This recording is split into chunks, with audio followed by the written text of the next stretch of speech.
So I've noticed a shift in a lot of these, media coverage, independent outlets, mainly TYT. See, ever since the election, you know, TYT lost a whole lot of money by Sync running for the presidency. And I noticed a shift after that, and he started having more Republicans on his show and started talking about how we need to work with them. We need Republicans to, take over things. And it seems like it's just gotten gradually worse from him being progressive to be more, center right. Like he's having everybody on his show that is Republican. So if there's any failing Republicans in the eyes of Donald Trump, Tom Tillis, Marjorie Taylor Greene, Ted Cruz, anybody shifting, they are reaching out and grabbing them to come on the show. But here's what I noticed what's changed. See, Anna used to always been the equalizer on the show. Sync would say something outrageous, and then Anna would come in and, kind of balance it out, to have the opposite attract kind of thing. But now I see her wavering to go completely towards the right. It's a shame. You listen to this and tell me what you hear. Talking about a national divorce. She was, and I said at the time that's a terrible idea. I don't agree with that. And now she's turning around and saying, no, don't do civil war. Don't be at each other's throats. So there's two potential reactions to that.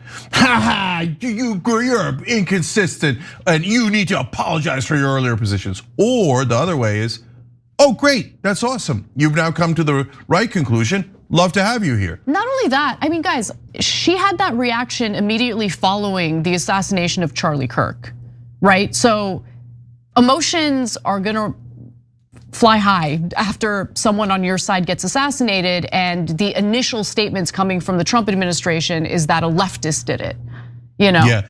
Now that you heard that, I want you to understand this. The excuse Anna gives that Marjorie Taylor Greene said that because Charlie Kirk died and she was distraught. Anna Caspian knows she's lying because on TYT 2 years ago, Jeff Wiggins did this story. Now, MTG recently tweeted, quote, "Temperature of America. Americans do not support the war in Ukraine at all and are very turned off with Washington for funding and pushing the war. We want peace. And Americans support a national divorce into red states and blue states with a small, limited federal government." I have no idea where she got this information, but her voters don't need to see proof of her claims. So, in response to this, some have stated that what Marge said is sedition. And for good reason. It is. So you see how they are just playing you like Trump plays MAGA. He just says any old thing like it's not on video. Like we don't have absolute proof. Get away from TYT. They are no longer credible. You can't look them in the eyes and say they are a credible source of information with what I just showed you. The other situation that I want to talk about is 5 points that I've been screaming about forever. And that is number one, ICE detention centers are for everyone. Even the police, the judges, and governors. Mark my words. The second fact, I've been beating this drum forever, is he is slowly taking over our infrastructure by funneling government contracts to his own invested business partners or through his sons or the cabinet members. I'm saying this because I noticed Trump venturing in one form or another into gas and oil, water, nuclear, banking, and AI. If he has it his way, his invested companies, just like what happened in Russia, are going to own all our infrastructure. Remember, Russia did this, and all the captains and the richest oligarchs, and then one by one, Putin began killing them off. Even his opposition, people that ran against him, all dead. or left the country. Mark my words, this is classic dictatorship. Number 3, what's happening in Minnesota is the blueprint for the Gaza-style ethnic cleansing of Trump's America. Did you hear me? They have been told to say, if you raise your voice, we will erase your voice. I will tell you this, brother. What? You know, I will tell you this. You raise your voice, I raise your voice. If I raise my voice, If you'll you erase my... Exactly, yeah. Yeah. Are you serious? You Yeah. said if I raise my voice, you'll erase my voice? Yes. Mm-hmm. Number 4, we are to the point now where we don't even deport anymore. There are some planes taking off, but you don't hear no numbers no more. They're fudging the numbers. We're not deporting because, as I said before, of our agricultural production has depended on workers who are in some ways not fully free. but it seems like you want to vote to use them as slaves, not as human beings. We are making a free labor system through the prison system. It's the only way to survive in a de-dollarization world. Free labor. Yes, slaves. They're not going to call them slaves. They're going to call it the work program, a new visa program.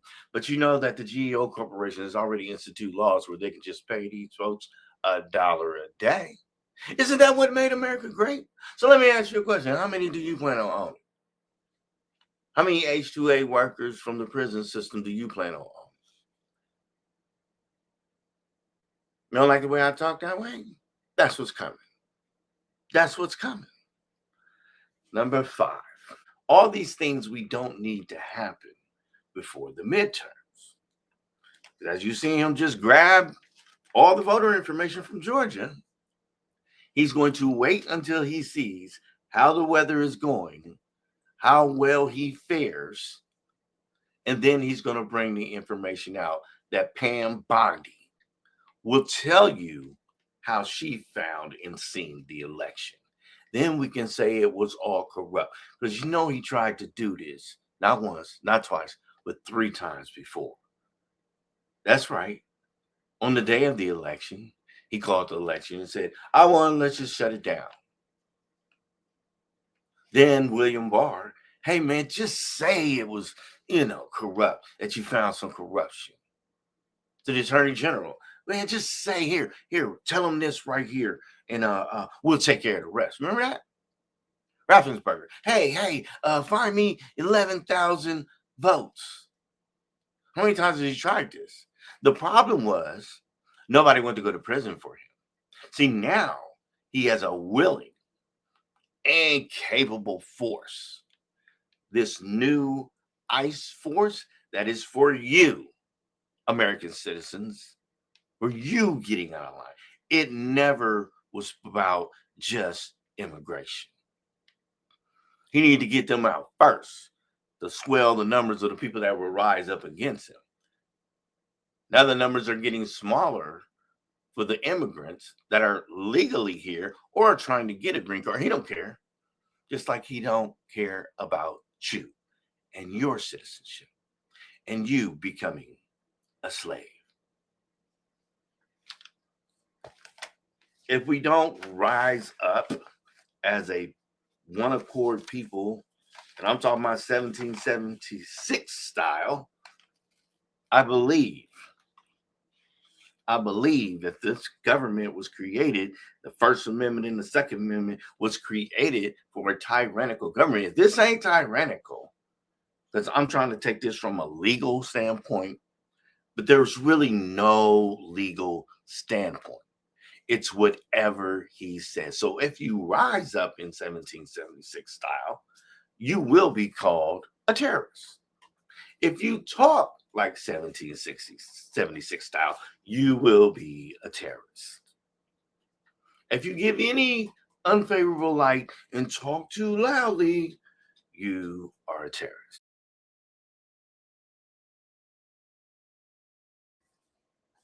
So I'm a man that thinks about the big picture. I'm a future thinker. And in my mind, I'm like, ICE, how does this end? How does it end for Trump?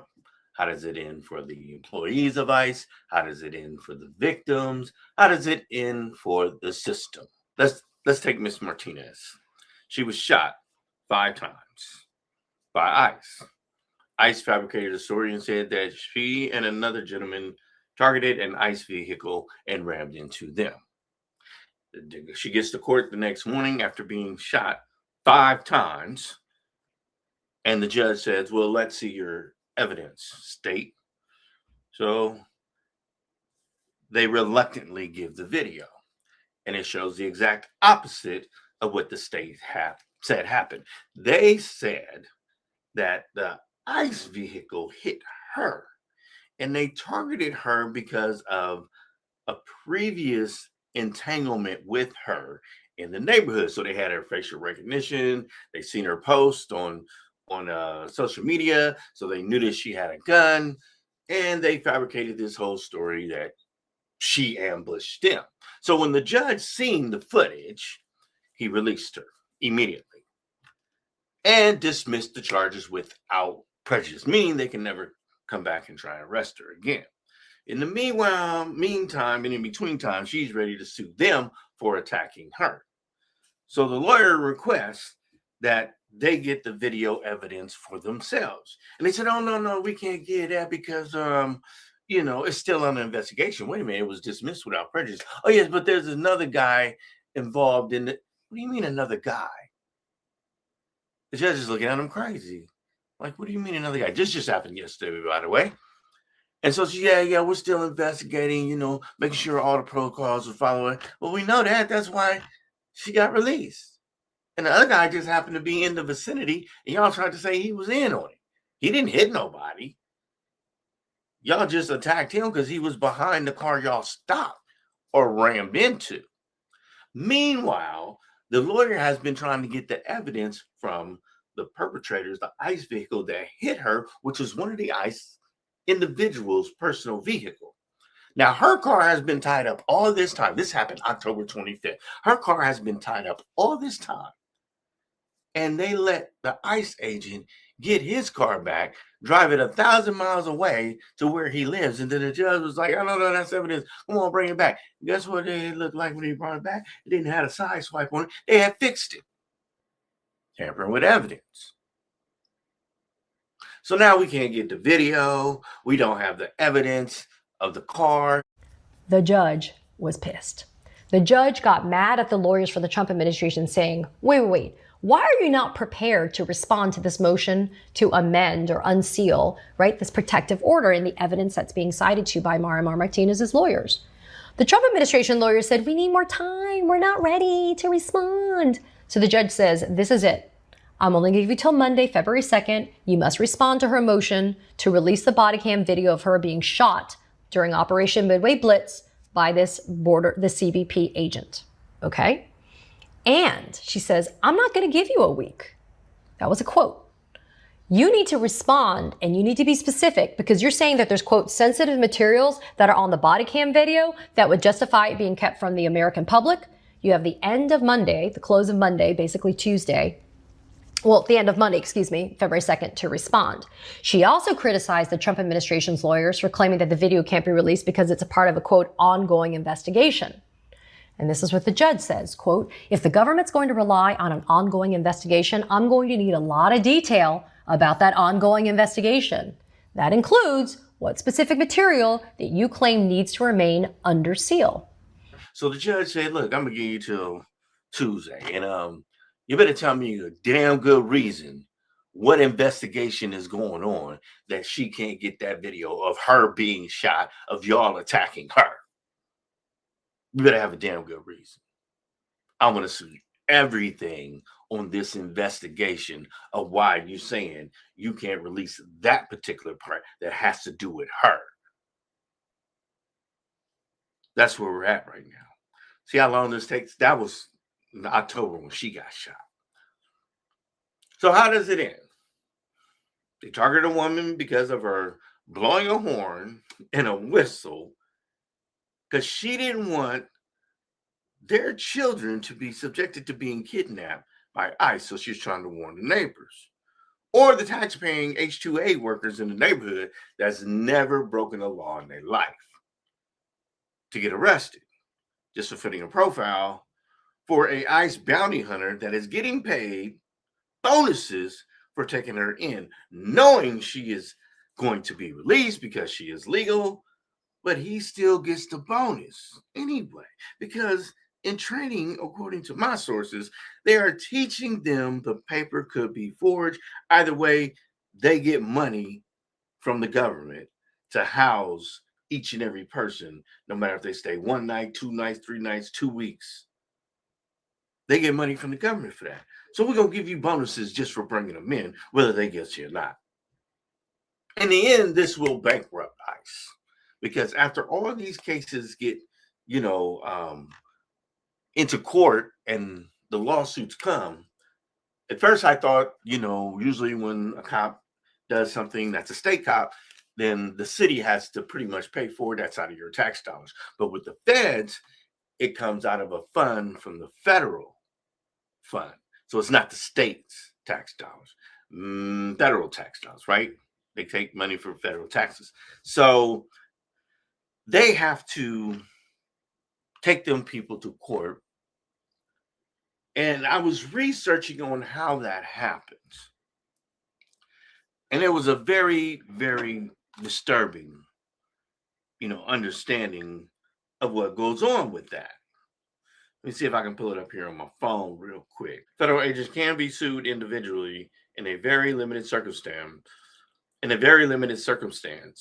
when they violate U.S. Constitution, and even then, such suits are rarely succeeded. The court said that man's right to sue the agents for money damages was implied in the U.S. Constitution, even though there was no specific law passed by Congress authorizing such a claim.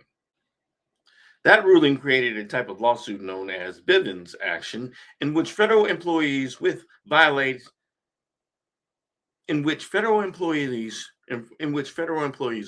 the U.S. Constitution can be sued in their personal capacity and forced to pay monetary damages.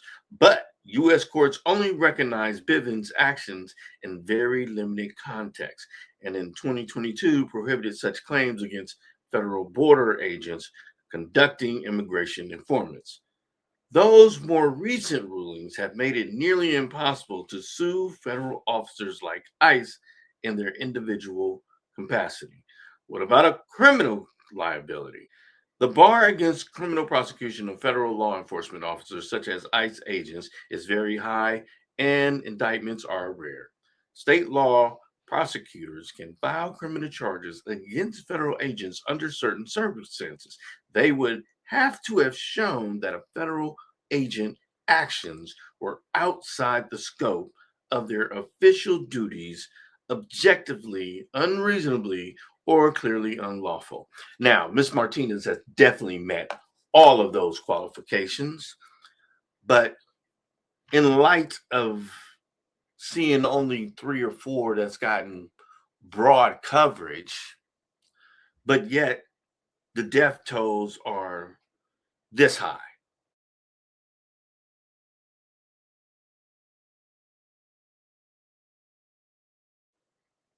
Y'all see that chart?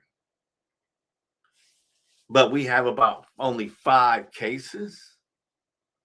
So that bar must be really high, or they know who the people are. And let's say they have them in a detention center, they have their facial recognition, they got their pass, they got what they did over in another country. And let's say just a person that came over seeking asylum, don't really have no pass, but they feel like he's a bad actor inside the ICE detention center, so they kill him, which just happened, about 2 weeks ago. Guy came up dead. They told him, oh, he was asphyxiating. We was trying to help him, and he died. Meanwhile, 7 or 8 other people inside the ICE detention and already gave their side of the story. They said, no, they choked him to death. He was being incorrigible, not mining right, so they killed him. So, in my opinion, people need to start watching Democracy Docket, Democracy Now, ACLU, which these organizations are handling those cases. The civil rights of the United States is not handling. It's supposed to be looking into that, but he made sure that he hired all people that were not going to take up these cases. And he said, "Oh, we looking at it. Yeah, we looking at it." Just like they looking at that car since October. So nothing is going to happen there. Nothing's going to happen with the government. These agencies that I'm talking about, the ACLU, the Democracy Docket, these lawyers that are working these cases are overburdened. So if you would, and you want to do something to help end this, it ends in the courts. That's the only way, as long as we have a court system. In my mind, if I was Trump, that'd be the first thing I'd be going for now, since all the judges are ruling outside of his favor because they're breaking the law and they are just stomping on the Constitution. That's what a dictator does.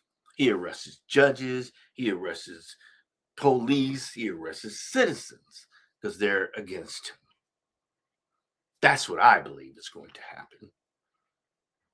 So, in light of everything that has happened, I just want to implore you to, if you're not in the streets protesting, if you're not staying away from CVS, Walmart, Amazon, all these other places that are contributing to the ICE surge into our streets, to the tyranny on the streets, those are the backers. Those are the people that put Trump in office. Those are the donors.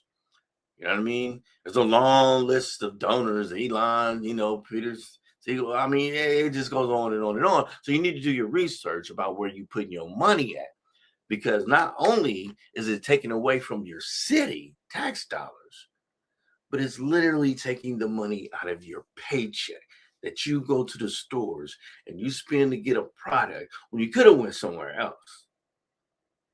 So you're funding this. You all call it a fully engaged member. It's great marketing there. Fully engaged member unlocks sizable value for payers and CVS Health. So the health insurance gets a cut, the pharmacy benefit manager gets a cut, the drug manufacturer gets a cut, and the patient gets screwed, because whether you're a blue-blooded capitalist or a card-carrying democratic socialist, I think corporate monopolies are a problem. And this vertical integration is destroying people's ability to access care. But when you own the care, when the insurer owns the pharmacy, owns the PBM, owns the drug manufacturer, you also own the healthcare cost. You own a big chunk of the healthcare cost. And so, 100 years ago, we had this type of market concentration in our banks. And we did something about it when it crashed the economy. And we passed the Glass-Steagall Act. We should be considering that in our healthcare system. If those people that donate to those entities, bottom line start to drop, then it no longer becomes good business for them. You know what I mean? So yes, we have to bankrupt ICE. That's what we have to do. Fund the people of the ACLU, fund the people of Democracy Docket. These are the lawyers that are working to expedite a nationwide lawsuit, civil case nationwide, so we can stop doing this individual thing.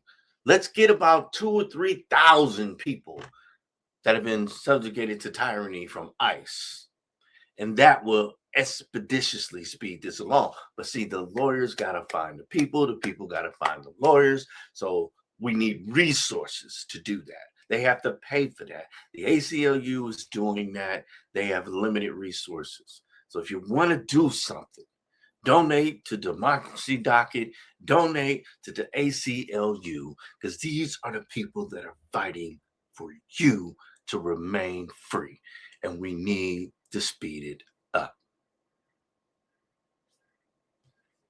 That's how you help. Once again, These are all my opinions. These are all my facts. I'm just saying.